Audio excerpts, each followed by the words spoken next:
Are you addicted to the internet? Are you addicted to the internet? How often do you watch porn? In this mini-series, I'll be diving into how internet use affects your chances of dating. Hi, I'm Sam Morris, qualified healthy relationships and CBT practitioner turned dating coach. I specialise in helping men focus on the 5 key areas of a good life so that they can go from single lonely man to attracting the partner of their dreams. My mission is to combat the loneliness epidemic one man at a time, because I know how much easier your life is if you have love and intimacy. So turn up the volume or stick in your headphones and get ready to change your dating experiences. And if you really love the show, make sure to follow and give me some of those lovely gold stars, because who doesn't want gold stars, even as an adult? This episode is part 1 of my mini-series on the internet use and pornography. I've created some printable worksheets to go along with these episodes to help you work through.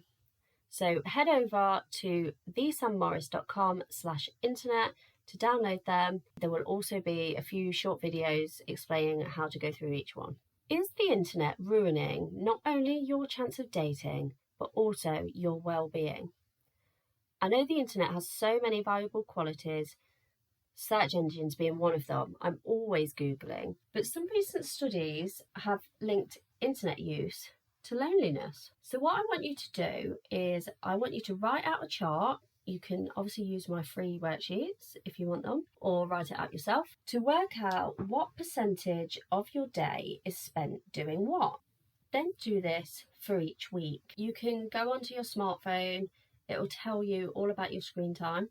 We don't typically use our laptops and computers anywhere near as much as what we used to do.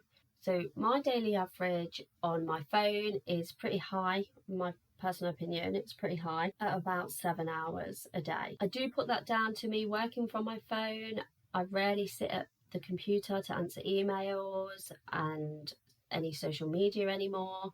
If you are from my generation or older, you will remember a time when we could only access emails on a computer and social media was the same.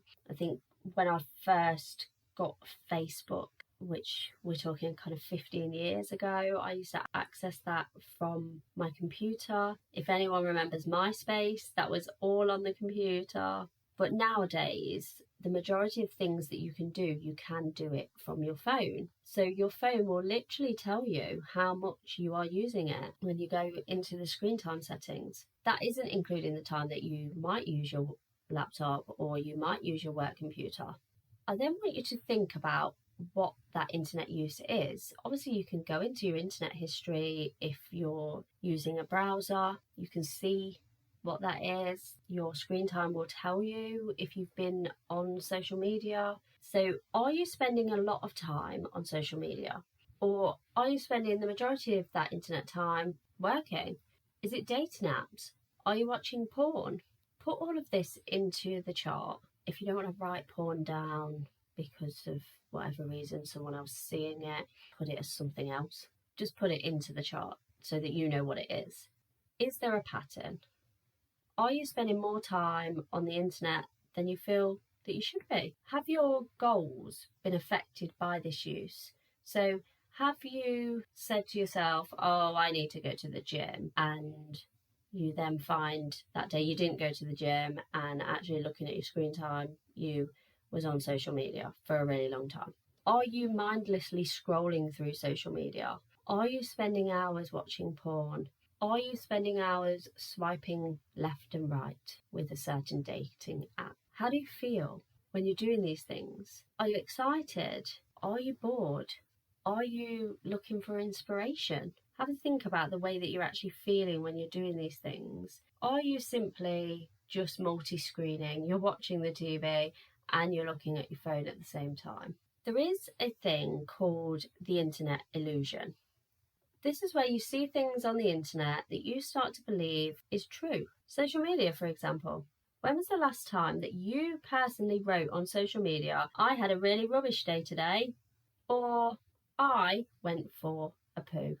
It's one of those things, people don't generally talk like that on social media. You do get the occasional person talk about their child going to the toilet on social media, but that's a completely different conversation. Social media, generally people only show the nice parts of their life. How many people tend to not post for ages and then they post when they're on holiday?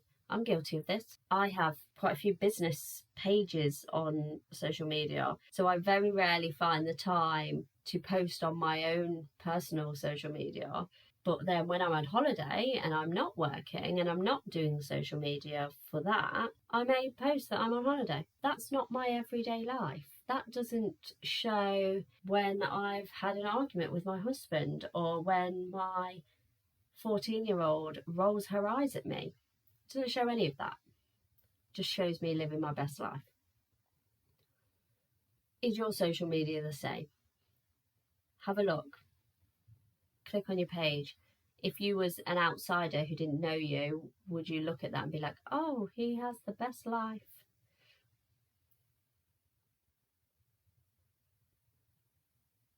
So if it isn't real for us, if it isn't a true reflection of our life, why would it be real for somebody else's posting?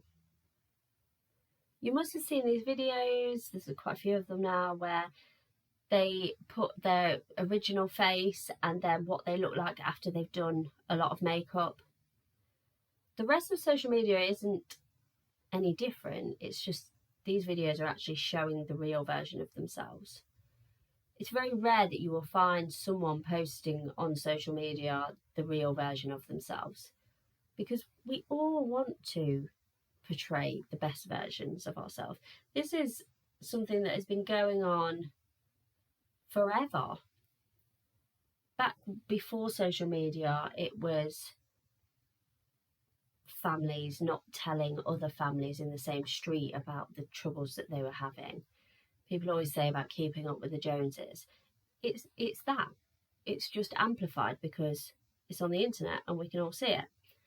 So if you are spending long periods of time looking on social media and seeing the great things that other people are doing, and you're not doing those things yourself, and you're starting to feel jealous and you're starting to feel like you're unworthy, or you are not good enough, or why don't you have that brand new car? Maybe you don't work hard enough. What that is doing is making you compare yourself to other people,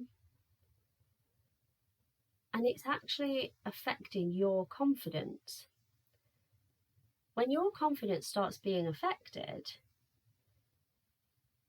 the end result is that you will struggle to portray yourself in the best way. If you don't think, oh yes, I'm absolutely brilliant at talking to people, then when you go and try and talk to somebody new, you're not going to be good at it, because that little thing in the back of your head is going, you're not good at this. If you start to think, I will never be good enough to get married, why do no women want to marry me? When you go on a date, you're going to have that in the back of your head. And the internet and social media does have a part to play in the way that you feel about yourself. I recently saw another relationship coach. It was a men's relationship coach, and he was talking about how many women he gets. And I think he said he has 6 girlfriends. I could only see one of these said females actually on his page, but I don't know, they may exist, who knows. But he was saying, if you don't do this, you'll never get as many women as me. And he was trying to get people, men, to go and work with him and to buy his courses, and he will show those men how to get as many women as him. The problem here is that most women don't want men who get lots of women. They don't want to be one of 6. But there will be men out there buying his courses, buying one-to-ones from him, thinking, I want to be like that. Because they're struggling to get one woman to like them. And this man knows how to get 6. And that's the power of social media. It tricks people into thinking that actually that's okay. Obviously, if you're listening to my podcast, you realise that I'm not going to teach you how to get lots of women. That's not what I'm here for. I will teach you how you can put yourself in a position to attract the right woman for you, but just one of them, not loads. And that's not me having anything against people that date lots of people. And I'm not talking about hookups. If you're straightforward with what you want from a dating scene, if you are very straightforward and say, actually, I just want a hookup, actually, I just want casual, I don't want to be in a relationship, then that's absolutely fine. And if people do want to have several different women, several different men, and it's all consensual, I'm not saying that there's anything wrong with that. But if you're listening to this podcast, you probably don't want all of that. It's likely that you just want to have one person who is your person, who will be with you throughout your life and make you feel good about yourself and support you when things are not great and love you, and of course have regular sex, but that's just part of a relationship. That's why you're listening to this podcast. As I say, the social media tricks people into thinking that other women will want a man that can get 6 women. And it just baffles me a little bit. As well as social media, well, including social media, I suppose, people on the internet talk differently to each other. So the other day, someone commented on my YouTube and they called me crazy. I think they said that it was the ramblings of a crazy woman. And I was just talking on this video. Would someone say that to me in person? So if I was standing up and I was presenting in front of hundreds of people, as I've done before, would anyone actually stand up and say, you are a crazy woman, whilst I'm in the middle of a presentation? I don't think they would. No one ever has done that to me. I have had people interrupt me when they haven't agreed with what I'm saying, but they've never personally attacked me. They've just said, well, actually, I don't agree with that. And that's fine. We can all have difference of opinions. But no one's ever stood up and attacked my personality, called me crazy, any of that.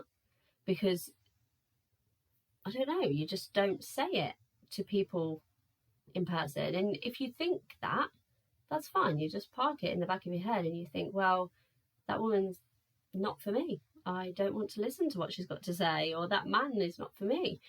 And I've seen it on my other business where people will comment on a bride's dress or comment on the way that a bride looks.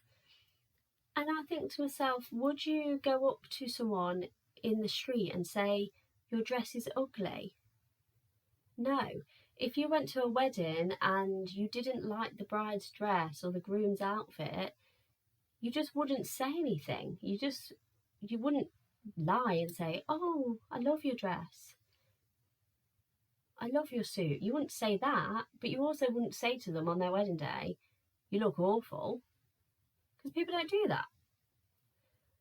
Another example of this is when you're online dating, using dating apps, And if you are doing this because your friends are doing it or they've told you that that's what should be done, please stop doing this. Simply saying hi to someone, introducing yourself, and then the next message or a few messages later, sending a picture of your penis. You might think that this is socially acceptable because it's on the internet, but it's not. Women are not picking men based on what their penis looks like. Unless it is casual hookup, that sort of thing. Obviously, you're on the wrong podcast if that's what you're looking for.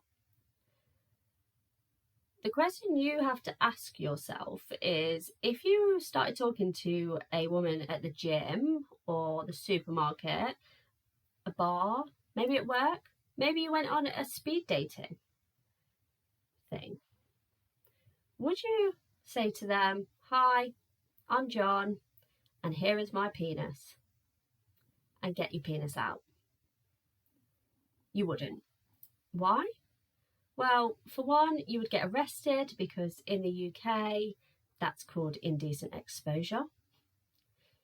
And for two, that woman is not going on a date with you. So why would anyone do this to a stranger on the internet? And then there's the other issue of the majority of the time, that picture is then screenshotted and it is forwarded to other people. So I think we could all take a lesson from that. If you wouldn't do something in person, don't do it at all. The internet blurs the boundaries of what is acceptable. There's lots of reasons why this happens. Some people aren't confident in speaking in person, so they use the internet as a way to speak. It helps them build that confidence. And I do think that that part is quite good, as long as quickly you move from internet to in person.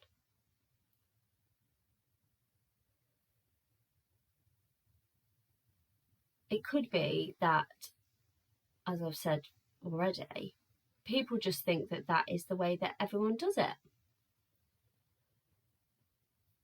So lots of reasons why the internet blurs the boundaries. I did read recently on a forum that a woman had found a few what she called potential partners on an online dating site. She'd half vetted them before she even approached them. She just kind of looked to see what they were all about. They looked at their profile, looked at what they did for jobs. And she found these three men who she felt all three of them fit kind of what she was looking for. And she felt she could build a future with them. They'd all stated they wanted relationships. They didn't want casual. They didn't want hookups. They wanted long-term relationships. When she spoke to all of these three men, one sent her a picture of his penis. One asked if she wanted to come round and see his bed.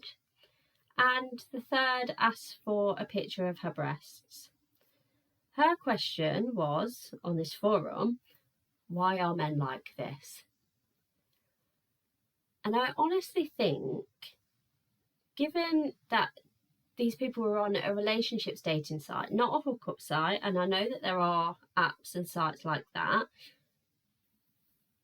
these men just didn't know how to approach this woman. I don't think that it's a necessary negative towards them. I just think that they're not educated. So what do you think? Is this something that you do? Is the internet affecting your life? Have a think about what I've said and whether that applies to any parts of your life. Go and have a go at the activities, the charts. Do it yourself or go to the website, get the one I've created for you. Fill it in. If you want to take a picture of it and message it over to me, you can DM me on Instagram at SMr&x Coaching, or you can email me, which is, I'll put the link for my email. I'll put my link to Instagram as well. Next episode, I will be continuing on this little journey around internet use. I'll be talking about online dating profiles. So to make sure that you don't miss it, subscribe to the podcast, because then you'll get a little notification that I have released a new episode. I'll put the link to the worksheets in the show notes. Obviously, there are some videos that go along with that. If you want to find out more about working with me, you can also go through the website for my one-to-one, and the waitlist for the Thrive Resolution Programme is open. Thank you. Speak soon. Hey listeners, Sam here. If you didn't know, I'll soon be opening the doors to my Single to Relationship programme, which shows you exactly how to go from a single lonely man to attracting the woman that is right for you. If you haven't figured it out by now, sticking yourself on lots of dating websites and hoping for the best just isn't working. Think about it. A lot of time and effort goes into dating with very little results, but not in my community. This 6-month programme shows you a radically different approach to dating and relationships to get you completely ready to find that person that is right for you. So all you need to do is head over to thesammorris.com/thrive and join our priority waitlist now. I only take 15 people at a time, so make sure that you are on that waitlist. Once you've done that, you'll have access to lots of additional free resources, and I might send you an email or two. Once again, thesammorris.com/thrive. Thank you so much, and I'll see you soon.